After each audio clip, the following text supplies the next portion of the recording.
চলো আজকে আমি একটা কাজ নিয়ে চলে এসেছি। তো এই বেনারসির একটা পিস আছে, এটা হচ্ছে কাতান বেনারসির।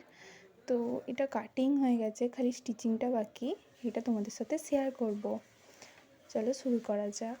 তো আমার এখানে সুতো ফুতো লাগানো হয়ে গেছে, এবারে শুরু করি। এইটা হচ্ছে কাটরি কাট হবে। আমার কাস্টমার এটা কাটরি কাটই করতে বলেছে।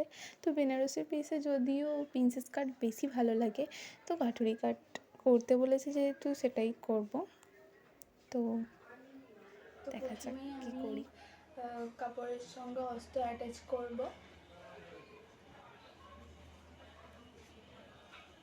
তো কাপড়টা আর পুরো ভিডিওটা আমি করতে পারিনি, যেহেতু কাজের সঙ্গে আমাকে একাকেই ভিডিওটা করতে হয়। তো সেহেতু আমার করা হয়নি, মানে পেরে উঠতে পারিনি।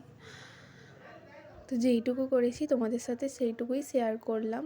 আর ব্লাউজটা কীরকম হয়েছে সেইটা তোমরা কমেন্টে জানিও। ভালো লাগলে একটা লাইক কমেন্ট শেয়ার করে দিও।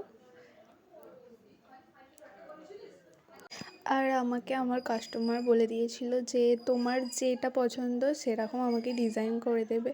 তো আমি এই ডিজাইনটা অনেক দিন থেকেই করব ভাবছিলাম, তো তাহলে এইটাতেই করে নিই ভাবলাম, ওই জন্যে করে নিয়েছিলাম। আর এই লটকানটা আমার এত ভালো লাগে, আমি বেশিরভাগ কাস্টমারেরই এইরকম লটকানটা করে দিই। আর আমার কাজ তোমাদের কেমন লাগলো সেটা কমেন্টে এসে জানিও। এখন টাটা।